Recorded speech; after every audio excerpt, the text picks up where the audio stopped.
ሰላም ውድ የውጭ ባርስ ፕላስ የዩቲዩብ ቻናሌ ቤተሰቦች፣ ይህ ውጭ ባር ትሪቡን በየሳምንቱ ወደ እናንተ በአዳዲስ ስፖርታዊ ዜናዎች የሚቀርብ ሲሆን አዘጋጁም እኔው ውጭ ብሬ እንዲሁም ከቴክኒሻኔ ከራሴው ውጭ ብሬ ጋር በመሆን ወደ እናንተ የምናደርስ ይሆናል።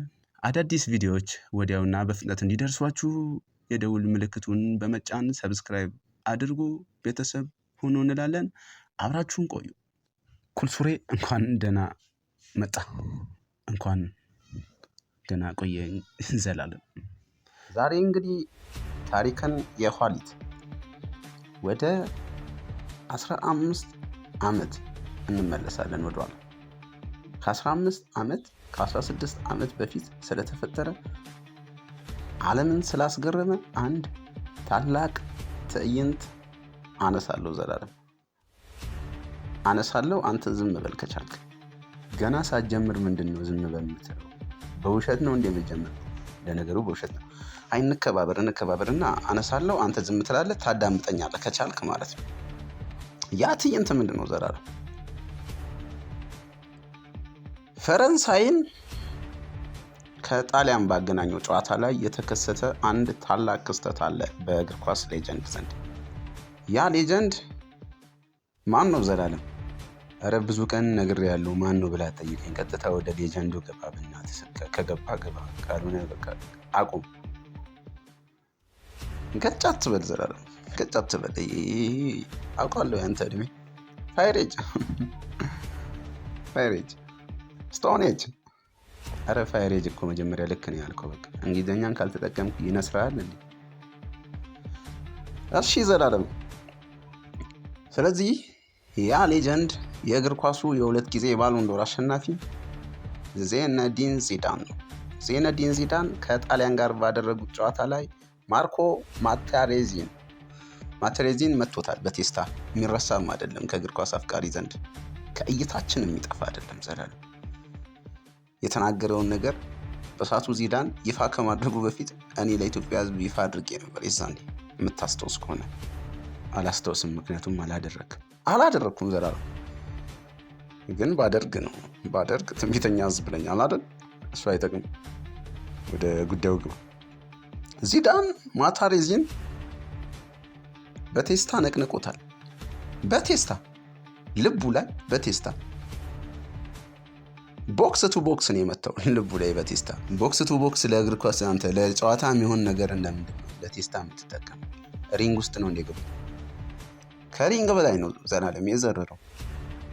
በምን ምክንያት? በምን ተናዱ ዘላለም? በሳቱ ዚዳን እቁብ ይጥል ነበር። እቁብ ይጥላል። እቁብ ስራውን በሲሪየስ ነው የሚሰራው። እቁቡን ይጥላል። በዛ መሃል ነው እንግዲህ የመጀመሪያ እቁብ ሲወጣ አበድረኛ አለው። ማን ያለው? ማቴሬዚ ጣሊያናዊ። ጣሊያኖችን ታውቃቸዋል። በኢትዮጵያ ላይ የሰሩትን ግፍ ታውቃለህ። አይገናኙም። እሱ ስለ አድዋ ታሪክ አታውቅም። አድዋ ላይማ ተገርፎ አይደል እንደሄዱ? ተገርፎ የወጣ ጀግና አለ? የቀረ ጀግና አለ እንዴ? ኢትዮጵያ ይሆን ተጠልፈ መገበው ምንድነው? በአንድ ርዕስ ጀምረ ቆይ፣ ሁሌ ወደ ርዕሴ ልመለስ ዘላለም። ልክ ነህ። የመጀመሪያውን እቁብ ለኔ ስጠኝ አለው፣ አበድረኝ አለው። ኧረ ስለ እቁብ አይደለም ጭራሽ፣ በእቁብ አይደለም። ሜዳ ውስጥ አይደል? እንዴት ሜዳ ውስጥ ነው? ግን ከሜዳ ውጭ የሚተዋወቁ ተጫዋቾች ናቸው። ሁለቱ ይተዋወቃሉ። ከዛ በፊት ቅርርብም ነበራቸው። የመጀመሪያ እቁብ አስበው፣ ዚዳን አልበላም አልጠጣም ብሎ የሚጥለው እቁብ ላይ የእሱ የመጀመሪያ እቁብ። በእቁብ አትምጣበት ዚዳን፣ በእቁብ አትምጣበት። በምንም ነገር ብትመጣበት ይሻለዋል። እቁብን ስጠኝ፣ ገንዘብ አበድረኝ። ምክንያቱም የእግር ኳስ መጫወቻ ጫማ ሳይኖረው ያደገ ልጅ ነው። ለእግር ኳስ ካለው ፍቅር እና ችሎታ የተነሳ ነው እዚህ ደረጃ የደረሰው ዚዳን። ይህ የሆነው በምንድን ነው? እቁብ ጥሎ ነው የመጀመሪያ ጫማ ይጣል። አያ ውሸት እንደሆነ የምታስባትተው እቁብ ጥሎ ነው የመጀመሪያ ጫማ ይጣለው ትላለህ። ጫማ ለምን ይጥላል? እቁብ ለእግር ነው። አዎ እቁብ ጥሎ ነው የመጀመሪያውን ጫማ የገዛው። ቸኩዬ ነው። ለሳክስ ዘላለም በቃ ሳክስ እኮ እንዲህ ነው ያንገበግባል።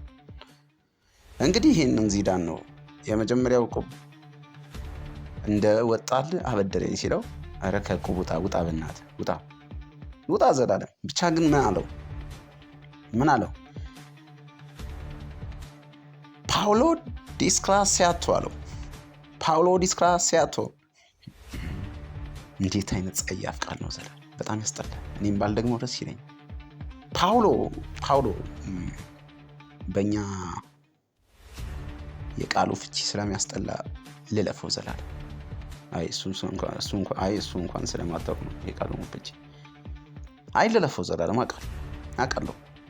ማታሬዚ ማይባል ነገር ነው ያለው። ፓብሎ ዲስክራሲያቶ ማለት ቅድም ፓውሎ አልነበር? አሁን ፓብሎ ይሆናል ዘላለም። አሁን ወዲያ ተኩር ብያለሁ ብዙም ጊዜ የምልህ አባባል። ፓውሎ ዲስክራሲያቶ አንተ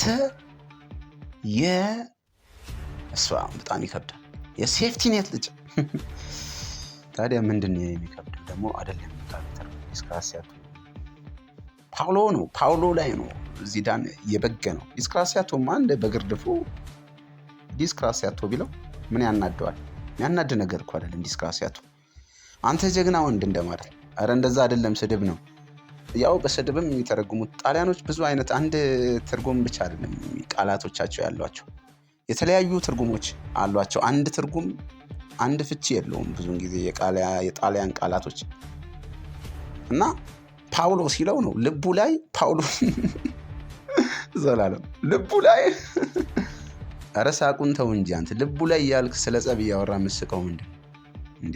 አሲዘ ነበረ እንዴ ጣላሉ ብለህ ብቻ አይገርሞኝ ነው። የዚዳን ውሳኔም የወንድ ውሳኔ የሚወሰነለት እዛው መለሰለት። ያልሆነ ነው አንተ የዝቃጭ ልጅ እንደማለት ነው። ቅድም ሴፍቲ ኔት አልነበር? ቅድም አትበለኝ በእናትህ አትበለኝ በቃ። አሁን ምንም ይሆናል። የዝቃጭ ምን ሊቀየር ይችላል ዘላለም። ኔክስት ደግሞ ምን እንደምል አታውቅም። ምክንያቱም ሰውነኛ አንድ አምላክ ነው የሚያውቀው ምን እንደምል። የሳይንቲስት ብቻ ሜዳ ውስጥ ዘረረው። ዚዳንም በቀይ ወጣ። ዓለም በሙሉ ይህን ትዕይንት ተመለከተ። ዓለም በአግራሞት ተመለከተ። የዛኔ የዚዳን የሜዳ ላይ ነገር አይደለም ዘላለም በጣም የሚያስገርም። ብዙዎች ሜዳ ላይ ያለውን ጸብ ነው ያዩት። ዚነዲን ዚዳን ከጨዋታ በኋላ ሲጠብቀው ነበር። ስለት ይዞ ኩርባ ላይ ሲጠብቀው ነበር። ቀይ ጃኬት ለብሷል እንዳይታይ። ኧረ እንደውም እኮ ቀይ ከፕሌን ይታያል። ቀይ ሆኖ የሶላር ጃኬት ይባላል። ለአንተ አይታይም፣ ለአጥቂው ይታያል። ለባሹ ቀይ እንደሆነ ያስታውቃል። ቀይ እንደለበሰ ለለባሹ ብቻ የሚታይ ጃኬት አለ። ሶላር ጃኬት ይባላል። ኧረ አንተ አንድን ሳክስ ለማለፍ ብለህ ሶላር ምን ትላለህ? ቀን እሺ በፀሐይ ብርሃን ነው፣ ከፀሐይ ነው የሚያገኘው ቀጥታ። ለብሰው ስትራምር ከፀሐይ ኃይል ያገኛል። ኃይሉ ሲጀምር ምን አስፈልገው? ጃኬት አይደለ እንዴ? ሊያበራ ነው እንዴ? ብቻ እሱን ተወና ወደ ርዕሴ እያስተፋኝ ነው ዘላለም። ወደ ርዕሴ ነው ልባል። ያን ቀይ ጃኬት ለብሶ አመድማ ከለር፣ ቀይ ጃኬት ብለህ አመድማ ከለር፣ ቀይ ጃኬት በአመድማ ሱሪ፣ ሁለቱ ሲሆን እንደው ጭራሽ ኮምባይን ካደረጉ ጭራሽ አይታይም በጭራሽ። እናም ስለት ይዞ ሲጠብቀው ጄናሮ ጋቲሶ ነው መቶ ዚዳንን ከዛም በፊት ስለሚጓቡ እንዲህ አይሆንም፣ ምንም ቢሆን የሀገሬ ልጅ ነው፣ አንተ እኮ ምንም ቢሆን አልጄሪያዊ ነህ፣ ይህን ያለ ፈረንሳይ አትቆርቆራል። ኖ ዚዳን ያለ የመለሰለት ነው። ዶቼ ቬሌ ያለው ዚዳን ዶቼ ቬሌ አያገባም፣ በማያገባ አትግባ። አንተ ማለት እንደሱ አይደለም። አንተ ትልቅ ሰው ነህ፣ አከብራለሁ። እሱ ግን የተረገመ የሴጣን ቁራጭ ነው አለው። ይሄን ሁሉ ያለው ዶቼ ቬሌ ብሎ ነው። ዶቼ ቬሌ እንደዚህ ነው። የፍሬንች ቃል ሲተረጎም ብዙውን ጊዜ ይሰፋል፣ ይረዝማል። ከዚህም በላይ ነው። እንደሆነ አሳጥሬ ነው ደገመው ብለው ትደግማለህ። ሲጀምር ለምን ታስደግመኛል? ለአንተ ሳይሆን ለኢትዮጵያ ሕዝብ ነው ፕሮግራም የምሰራው። በዛ ብዙ መደጋገምም መጠየቅም አልፈልግም። ከሰሜን ባይፈርስ በላይ አትጠይቅ። እናም ጋቲሶ እንዴትም እንደምንም ብሎ አግባባው፣ ወሰደው። ቀጣይ ምን አደረገ? መልእክት ላከለት በሴልፎን። ምን ብሎ ላከለት? ሰኔ 30 ያገናኘናል። ሰኔ 30 ኧረ ትስቃለህ በእናትህ። ሰኔ 30 ብለህ እንደ የመንግስት ተማሪ ሰኔ 30 ይቀጥረዋል። ብቻ ቀጠረው። ዚዳን እልከኛ ነው። ያው ሰኔ 30 ደርሶ ነገሩ በእርቅ ቢቀየርም ይህን አጋጣሚ ዓለም አይረሳውም። ታሪክን የዋሊት ብዬ ዛሬ ላነሳ የፈለግኩት በዛሬዋ ቀን፣ ልክ በዛሬዋ ቀን ነበረ የዛሬ 15 ዓመት ይህ ታሪክ፣ ይህ ትዕይንት የተፈጠረው፣ ይህ ክስተት የተፈጠረው። ዚዳን ሲመጣ ፊት ላይ ቀጥታ 3 ዋንጫ ቢያነሳ እንኳን ከማድሪድ ጋር ቻምፒዮንስ ሊግ ወዲያው የሚመጣል ዚዳን ሲባል ዜነዲን ዚዳን ማታሬዚ ደረት ላይ ያሳረፈው ቴስታ ነው። እና ክስተቱ በዚህና በዚህ ብቻ ነው የተፈጠረውም ይሄ ነው። እቁብ ብሏል። ኧረ እቁብን ተኩኝ። ብቻ ግን በዚህ የተነሳ ነው ፊፋውን መርምሮ ውሳኔ ሊሰጥ ነው። ኧረ ፊፋ ለምን ይመረምራል? ሲጀምር ምንድን ነው ምርምሩ? ምን ያደርግለታል? አይ እንደዛ ከሆነ እንደውም ጨርሻለሁ እንዘላለን።